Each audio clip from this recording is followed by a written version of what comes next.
Hello everyone, आज date है 21 दिसंबर 2022 और द हिंदू न्यूज एनालिसिस में आपका स्वागत है। इस वीडियो में हम द हिंदू की इम्पोर्टेंट न्यूज़ को एग्जाम के पॉइंट ऑफ व्यू से डिस्कस करेंगे। नीचे डिस्क्रिप्शन बॉक्स में Telegram channel Volcano IAS academy का लिंक दिया हुआ है। आप Telegram channel Volcano IAS academy के साथ में जुड़ सकते हैं। वहाँ पर हर exam means UPSC, state PCS and other exams के पॉइंट ऑफ व्यू से काफ़ी इंपॉर्टेंट इन्फॉर्मेशन आप सभी के साथ में शेयर की जाती है। तो चलो स्टार्ट करते हैं। वीडियो को स्टार्ट करेंगे एक ज्योग्राफिकल मैप क्वेश्चन के साथ में। और आज आपका क्वेश्चन ये है कि रामबाण टनल को आपको मैप में व्यू करना है। फिर इससे रिलेटेड हर इंपॉर्टेंट फैक्ट्स को एंड इन्फॉर्मेशन को कमेंट बॉक्स में टाइप करना है। कल हमने आपसे क्वेश्चन पूछा था सेला टनल को लेकर के। तो सेला टनल का फॉर्मेशन 13,000 फीट की हाइट पर बॉर्डर रोड ऑर्गेनाइजेशन के द्वारा इंडो चाइना बॉर्डर के नियर वाले रीजन में किया जा रहा है। ये जो सेला टनल है, इसकी लेंथ की अगर हम बात करें तो अराउंड 12 किलोमीटर इसकी लेंथ रहने वाली है। और ये पूरे वर्ल्ड में सबसे longest by lane road tunnel के रूप में एग्जिस्ट करेगी। देखो, सेला टनल फॉर्मेशन का मेन रीजन ये है कि अरुणाचल प्रदेश का जो तवांग डिस्ट्रिक्ट है, इसके अलावा ईस्ट कामेंग, वेस्ट कामेंग जो डिस्ट्रिक्ट है, इनको ऑल टाइम कनेक्टिविटी प्रोवाइड करेगी ये सेला टनल। इसके मेजर ऑब्जेक्टिव की अगर हम बात करें तो आप सभी को पता है कि यहाँ पर बॉर्डर वाले रीजन में अरुणाचल प्रदेश के साथ में चाइना जो है वो बहुत सारे एरिया के ऊपर बार बार अपना क्लेम करता रहता है। तो इन सारे इश्यूज को निपटने के लिए हमारे जो सोल्जर हैं उनकी कनेक्टिविटी, उनकी रीच जो है वो हमारे बॉर्डर एरियाज तक होनी चाहिए। और इसी प्रोजेक्ट के साथ में, इसी ऑब्जेक्टिव के साथ में सेला टनल को यहाँ पर एस्टेब्लिश करने का काम किया जा रहा है, ताकि हम हमारे सोल्जर और वेपन जो है उनको हमेशा यहाँ पर इजीली जो है वो प्रोवाइड कर सकें। तो ये सेला टनल से रिलेटेड बेसिक फैक्ट्स हैं जो हमारे लिए इंपॉर्टेंट हो जाते हैं। द हिंदू को अगर हम डिस्कस करें तो फर्स्ट इंपॉर्टेंट न्यूज़ है द हिंदू के फ्रंट पेज पर। और यहाँ पर देखो, अभी भी कुछ टाइम पहले हमने डिस्कस किया था कि दिल्ली एयरपोर्ट जो है वहाँ पर जो भी पैसेंजर्स हैं उनकी लॉन्ग लॉन्ग क्यू देखने को मिलती है। बहुत ज़्यादा वहाँ पर क्राउड जो है वो देखने को मिल रहा है। तो इसी को लेकर के जो हमारे एयरपोर्ट्स हैं वहाँ पर न्यू टेक्नोलॉजी एस्टेब्लिश करने की बात की जा रही है कि जो भी सिक्योरिटी चेकअप होता है, जो भी स्क्रीनिंग होती है पैसेंजर्स की, उस टाइम में जो भी उनके इलेक्ट्रॉनिक गैजेट्स होते हैं उन सभी को बैग से बाहर निकाला जाता है, उन सभी को रिव्यू किया जाता है। तो अभी की नई टेक्नोलॉजी इस तरीके से एस्टेब्लिश किया जाएगी लगभग 1 मंथ के अंदर अंदर, जिसमें जो भी फुल बॉडी स्कैनर होता है, साथ ही साथ में जो भी आपके केबिन बैग होते हैं उनको भी साथ में ही स्क्रीन कर लिया जाएगा। और जो इलेक्ट्रॉनिक डिवाइसेज हैं उनको बैग से बाहर ना निकालना पड़ेगा। तो जिसमें जो लंबा प्रोसीजर लगता था एक पैसेंजर का सिक्योरिटी चेकअप करने में, उसमें कम टाइम लगेगा और जो क्राउड देखने को मिल रही है वो कम देखने को मिलेगी। ये सारी इंफॉर्मेशन दी है BCAS ने। BCAS क्या है? BCAS है bureau of civil aviation security. इन्होंने ये एक्सपेक्टेशन किया है कि नेक्स्ट 1 मंथ में ये सारा प्रोसीजर हम एस्टेब्लिश कर लेंगे और जो भी इश्यूज है उनको सोल्व कर लिया जाएगा। तो BCAS से रिलेटेड कुछ बेसिक फैक्ट्स हम डिस्कस करेंगे। देखो, bureau of civil aviation security जो है, इसको स्टार्टिंग में एक सेल के रूप में एस्टेब्लिश किया गया था DGCA में जनवरी 1978 में। पांडे कमेटी ने रिकमेंडेशन दी थी कि इस तरीके का कोई एस्टेब्लिशमेंट होना चाहिए था और उसी के बेसिस पर इनको एस्टेब्लिश किया गया था। ये जो BCAS है, इसके बारे में अगर हम बात करें तो 1987 तक मिनिस्ट्री ऑफ सिविल एविएशन जो है उसमें एक इंडिपेंडेंट डिपार्टमेंट के रूप में BCAS काम कर रहा था। इसकी मेन रिस्पॉन्सिबिलिटी ये है कि जो भी इंटरनेशनल और जो भी डोमेस्टिक एयरपोर्ट होते हैं, मतलब जो भी फ्लाइट होती है एयरपोर्ट्स पर, डोमेस्टिक एयरपोर्ट्स पर मतलब जो भी इंटरनेशनल फ्लाइट हैं या फिर डोमेस्टिक फ्लाइट हैं हमारे एयरपोर्ट, इंडिया के एयरपोर्ट्स पर, उनके जो भी सिक्योरिटी स्टैंडर्ड हैं, जो भी सिक्योरिटी से रिलेटेड इंपॉर्टेंट मेजर्स हैं, उन सभी को कंप्लीट किया जाता है इनके द्वारा। नेक्स्ट इंपॉर्टेंट आर्टिकल है, देखो यहाँ पर तमिलनाडु को लेकर के एक इम्पोर्टेंट बात बताई गई है कि तमिलनाडु स्टेट में एक स्कैम देखने को मिला एम्प्लॉयमेंट को लेकर के। वहाँ के कुछ लोगों ने जो है कुछ लोगों को अपने स्कैम में फंसाया, उनसे मनी लिया और उनको रेलवे की जॉब दिलवाने की बात की गई। रेलवे की जॉब में यहाँ पर दिल्ली में जो है उनको लेकर के कुछ ऐसा इशू देखने को मिला कि वो लोग क्या करते थे, दिल्ली जो न्यू दिल्ली स्टेशन पर लगभग 8 घंटे की उनकी इस तरीके से ड्यूटी लगाएगी कि आपको जो है जितनी भी रेल आ रही हैं, ट्रेन आ रही हैं, उनको काउंट करना है, उनके कितने कोचेज हैं उनको काउंट करना है, उनका अराइवल का, उनका डिपार्चर का जो टाइम है, इस तरीके के 25 यूथ को फंसाया गया इस स्कैम में। तो इस तरीके की यहाँ पर न्यूज़ दी हुई है। और इसका बेसिक रीजन क्या है कि एम्प्लॉयमेंट रेट जो है वो काफ़ी कम है, यूथ ज़्यादा हो रहा है और एम्प्लॉयमेंट जो है वो काफ़ी कम देखने को मिल रहा है, जिसकी वजह से जॉब के लिए इस तरीके के स्कैम जो हैं वो होते रहते हैं।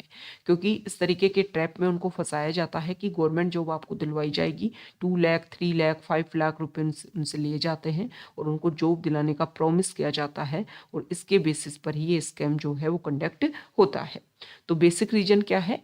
Unemployment. Okay, next important article है एडिटोरियल पेज पर, और यहाँ पर हम डिस्कस करेंगे जो हमने कल भी न्यूज़ को डिस्कस किया था उसी को लेकर के आज आर्टिकल लिखा है कि कल महाराष्ट्र और कर्नाटका जो स्टेट है उनके बॉर्डर एरिया में जो बेलगाम जो रीजन है वहाँ पर जो इश्यू देखने को मिला उसी को लेकर के इस आर्टिकल में बताया गया है। इस आर्टिकल में देखो यहाँ पर ये बोला गया है कि 2006 से जो कर्नाटका है उन्होंने ये प्रैक्टिस स्टार्ट की थी कि जो भी उनकी असेंबली का जो विंटर सेशन है उसको बेलगाम में होल्ड किया जाएगा।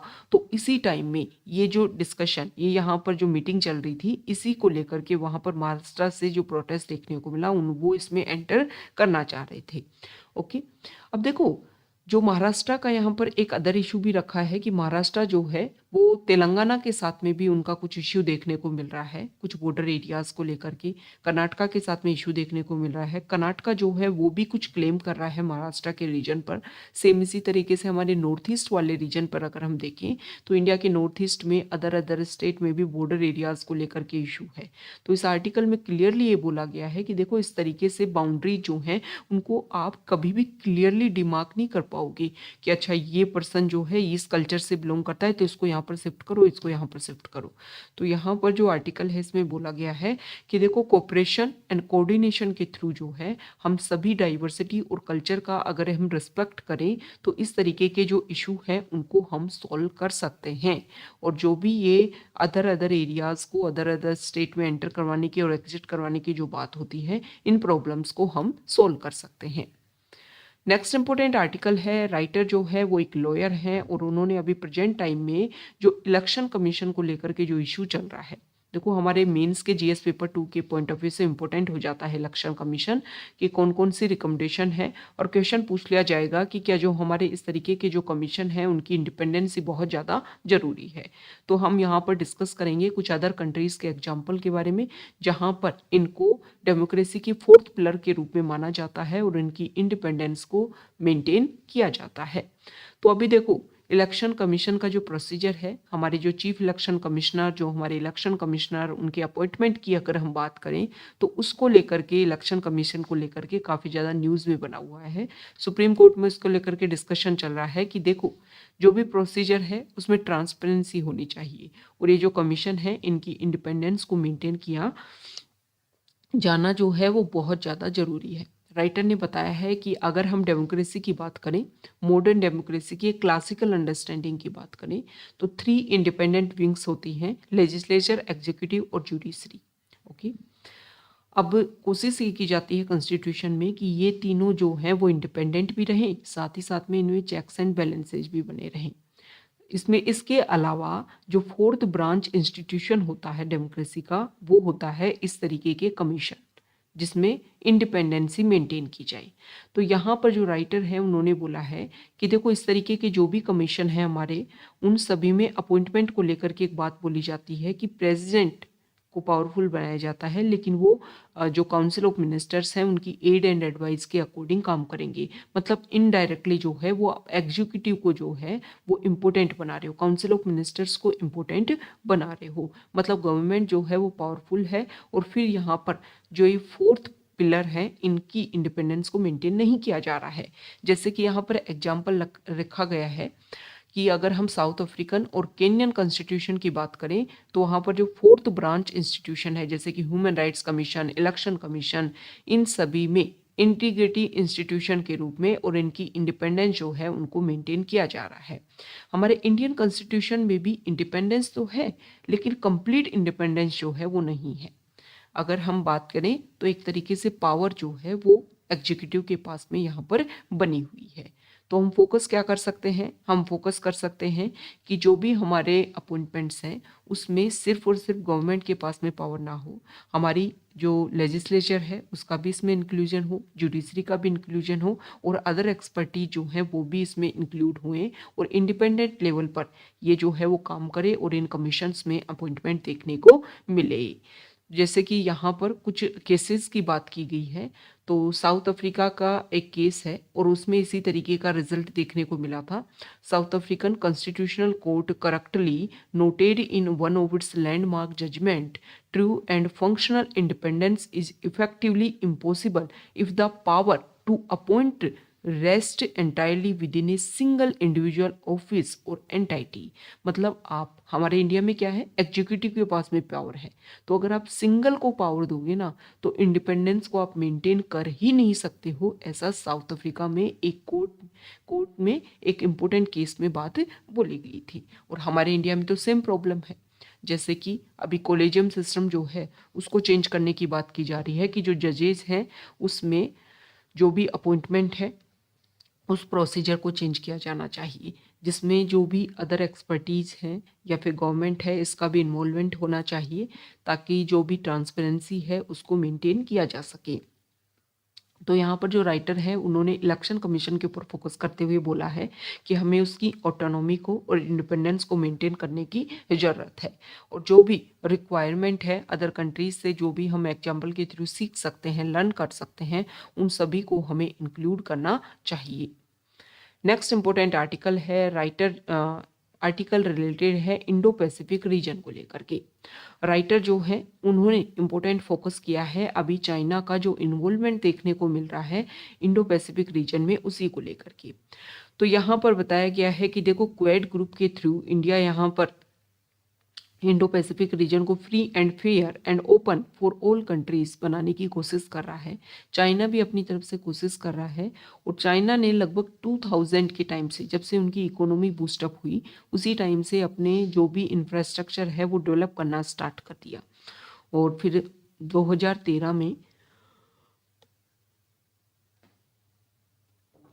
चाइना जो है उन्होंने belt and road initiative start किया, ताकि जो भी आप लैंड एरिया के थ्रू और वाटर एरियाज में जो भी कंट्रीज़ हैं वहाँ पर इंफ्रास्ट्रक्चर हम डेवलप करें और उनके थ्रू जो है वो कंट्रीज़ को अपने अंडर करें। जैसे कि जो श्रीलंका है वहाँ पर हम्बनटोटा पोर्ट, और वही एक बेसिक रीजन रहा कि वहाँ पर हम्बनटोटा पोर्ट के कंस्ट्रक्शन के लिए चाइना ने मनी दिया, श्रीलंका जो है उसको रिपे नहीं कर पाया, तो 99 ईयर की लीज पर श्रीलंका ने दे दिया है किसको, चाइना को।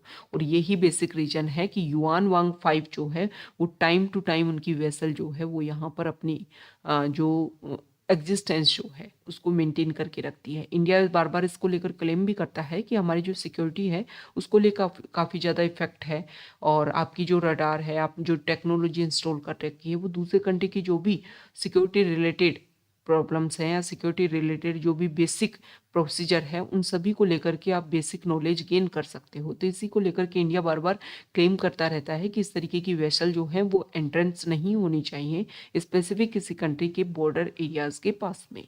ओके, तो यहाँ पर बेसिक इशू ये है कि चाइना जो है वो भी अपना डोमिनेंस इंक्रीज कर रहा है। अभी चाइना ने अपनी एक मीटिंग भी ऑर्गेनाइज की जिसमें इंडिया ने पार्टिसिपेट वैसे नहीं किया है, लेकिन अदर जो भी रीजनल कंट्रीज हैं इंडो पैसिफिक रीजन में उन सभी ने इसमें पार्टिसिपेट किया। तो एक तरीके से चाइना अपने लेवल पर अपना ऑर्गेनाइजेशन यहाँ पर एस्टेब्लिश करने की कोशिश कर रहा है, ताकि इंडो पैसिफिक रीजन में वो भी अपना जो डोमिनेंस है वो बनाए रख सके। तो राइटर जो है उन्होंने फोकस किया है प्रेजेंट टाइम के चाइना के डोमिनेंस को लेकर के, चाइना के बहुत सारे इश्यूज को लेकर के। जैसे कि अगर हम बात करें तो जिबूती जो कंट्री है हॉर्न ऑफ अफ्रीका में, वहाँ पर उन्होंने अपना आर्मी बेस, साथ ही साथ में जो भी पैसिफिक ओशन में जो भी स्मॉल आइलैंड्स है वहाँ पर भी वो धीरे धीरे अपनी कोशिश कर रहा है कि उन आइलैंड्स पर भी वो अपना फोकस कर सके। श्रीलंका के साथ में उन्होंने अपना ट्राई अप किया है हुआ ही है। इसके अलावा और भी अदर कंट्री जो हैं वहाँ पर पोर्ट डेवलपमेंट को लेकर के, अदर इम्पोर्टेंट इंफ्रास्ट्रक्चर डेवलपमेंट को लेकर के चाइना अपनी स्ट्रेटजी को इम्प्लीमेंट करता है। मतलब इंडो पैसिफिक रीजन में वो भी अपनी प्रेजेंस को इंश्योर करने की कोशिश कर रहा है। तो यहाँ पर राइटर जो है उन्होंने इम्पोर्टेंट फोकस किया है कि देखो बैलेंस बना करके हम इस इश्यू को सॉल्व कर सकते हैं। देखो क्वेड ग्रुप जो है उसका मेन टारगेट तो यही है ना कि ओपन रहे सभी के लिए, तो सभी कंट्रीज के लिए ओपन रहे, लेकिन कोई जो है वो अपना डोमिनेंस क्रिएट ना करे। जैसे कि साउथ चाइना सी, ये चाइना क्या करता है कि उस रीजन में फिर अपने कुछ इंफ्रास्ट्रक्चर डेवलप करता है और फिर उसमें मैक्सिमम रीजन को लेकर के अपना क्लेम करने लग जाता है।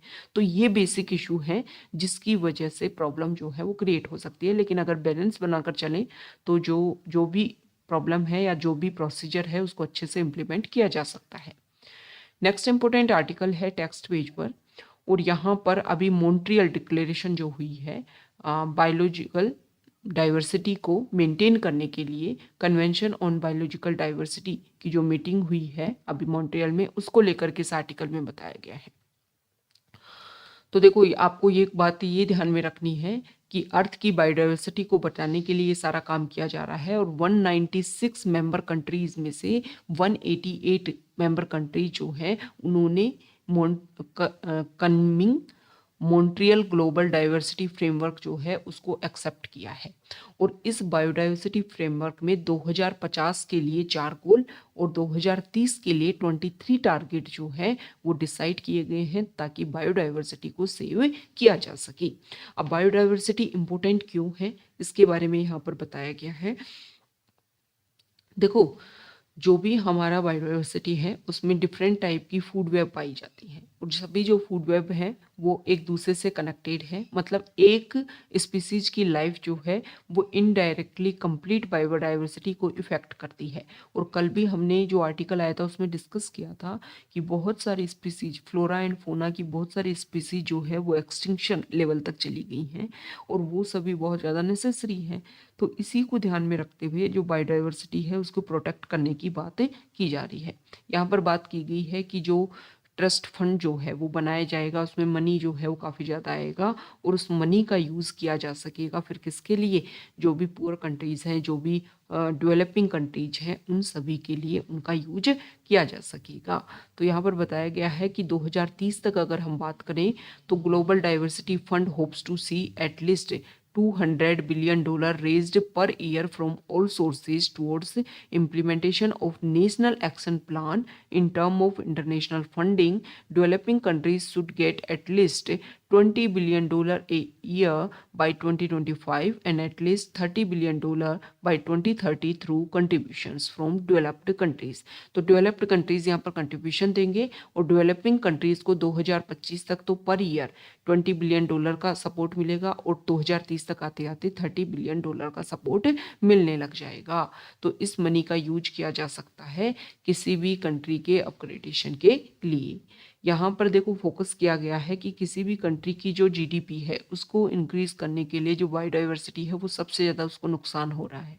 तो फोकस ये किया जाना चाहिए कि जो भी हमारी बायोडाइवर्सिटी है उसको भी एक तरीके से इंक्लूड किया जाए, उसकी भी वैल्यूएशन जो है वो दिखाई जानी चाहिए, एग्जामिन किए जानी चाहिए कि उसका इम्पोर्टेंस जो है वो कितना ज़्यादा है। नेक्स्ट इम्पोर्टेंट आर्टिकल है, देखो टेक्स्ट पेज पर जो है वो सेकंड पेज जो है उसमें यहाँ पर अभी G7 कंट्री जो है इसके साथ में अगर हम बात करें यूरोपियन यूनियन और ऑस्ट्रेलिया, उन्होंने रशिया का जो ऑयल है उसके ऊपर रिस्ट्रिक्शन लगाने की बात की है कि $60 पर बैरल जो है उसका प्राइस होना चाहिए, इससे ज़्यादा इसका प्राइस नहीं होना चाहिए। तो यहाँ पर ये बताया गया है कि देखो रशिया जो है वो प्रेजेंट टाइम में 10% जो है टोटल कंट्रीब्यूशन करता है टोटल ऑयल के कंट्रीब्यूशन को लेकर, मतलब 10% का पार्टिसिपेशन जो है वो रशिया का है। अगर यहाँ पर रूल्स एंड रेगुलेशन लगते हैं और यहाँ पर अगर रशियन ऑयल को एक तरीके से काउंटर किया जाता है तो इसकी वजह से जो प्रॉब्लम है वो क्रिएट हो सकती है। प्रॉब्लम कैसे क्रिएट होगी कि जो कंट्री डिपेंडेंस है या फिर जो इसका पार्टिसिपेशन है उसमें कमी जब देखने को मिलेगी, तो जो भी इनडायरेक्टली जो है वो अदर कंट्रीज से जो भी ऑयल का प्रोडक्शन हो रहा है वहाँ पर वैल्यूएशन जो है वो ज़्यादा देखने को मिलेगी। मतलब इनडायरेक्टली जो है वो अदर कंट्रीज़ के वहाँ पर भी तो आप रूल्स एंड रेगुलेशन इंप्लीमेंट करो ना, तभी जाकर के इसका रिजल्ट जो है वो देखने को मिलेगा। नहीं तो इसकी वजह से अदर कंट्री जो है वो तो इफेक्ट में आएंगे, क्योंकि वो ऑयल का परचेजिंग करेंगे, लेकिन अदर कंट्री से जब ऑयल जो है उसका प्रोडक्शन रशिया से कोई खरीदेगा नहीं। $60 पर बैरल जब इसका प्राइस हो जाएगा, इससे ज़्यादा हो जाएगा, तो जब इनको इन कंट्रीज़ के द्वारा नहीं खरीदा जाएगा तो रशिया का जो ऑयल का जो पार्टिसिपेशन है वो अदर कंट्रीज कंट्रीब्यूट करने की कोशिश करेंगे। ऑयल का प्रोडक्शन कम होएगा तो प्राइस जो है वो क्रूड ऑयल का और ज़्यादा हो जाएगा। तो इसकी वजह से ये जो भी रिस्ट्रिक्शन है, इसकी वजह से जो अदर कंट्रीज हैं वो काफ़ी ज़्यादा इफेक्ट में आएंगी। नेक्स्ट इंपॉर्टेंट आर्टिकल है, तो यहाँ पर यूनाइटेड नेशन सिक्योरिटी काउंसिल में जो हमारे इंडिया की परमानेंट रिप्रेजेंटेटिव है रुचिरा खम्बोज, उन्होंने एक कॉन्फ्रेंस को अटेंड करते हुए यहाँ पर कुछ इंपॉर्टेंट बात बोली है कि देखो, टाइम के साथ में यूनाइटेड नेशन अगर अपने आप को चेंज नहीं करेगा, अपने आप में अपग्रेडेशन नहीं करेगा, स्पेसिफिक यहाँ पर फोकस किया गया यूनाइटेड नेशन सिक्योरिटी काउंसिल के जो परमानेंट मेंबर्स हैं, 5 परमानेंट मेंबर्स, उनकी संख्या को इंक्रीज करने की बात की गई है यहाँ पर। और देखो, G4 कंट्री जो है वो यहाँ पर चाहते हैं, specific Japan, Brazil, India, Germany, वो चाहते हैं कि P5 जो है वो इंक्रीज हो। यहाँ पर फोकस किया गया है कि देखो, अफ्रीकन कंट्री जो हैं काफ़ी ज़्यादा कंट्रीज आती हैं, लेकिन उनकी वॉइस को रिप्रेजेंट करने के लिए यहाँ पर कोई भी नहीं है परमानेंट मेंबर में, जिनके पास में वीटो पावर हो और वो उनके राइट्स को सेव करने के लिए काम कर सके।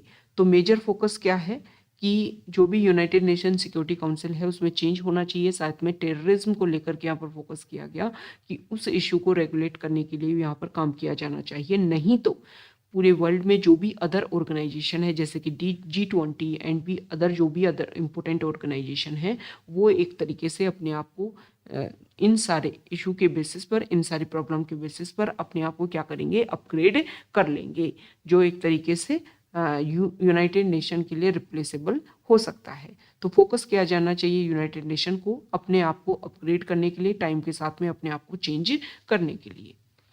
नेक्स्ट इंपोर्टेंट आर्टिकल है, यहाँ देखिए, देखो, राज्यसभा का रूल नंबर 267 जो है वो प्रेजेंट टाइम में एक बोन ऑफ कंटेंशन बना हुआ है। राज्यसभा का रूल नंबर 267 जो है वो अलाउ करता है कि राज्यसभा की डेली बेसिस पर जो भी सिटिंग होती है, उस बिजनेस को, डेली बेसिस पर जो भी डिबेट का जो बिजनेस है उसको सस्पेंड कर दिया जाए।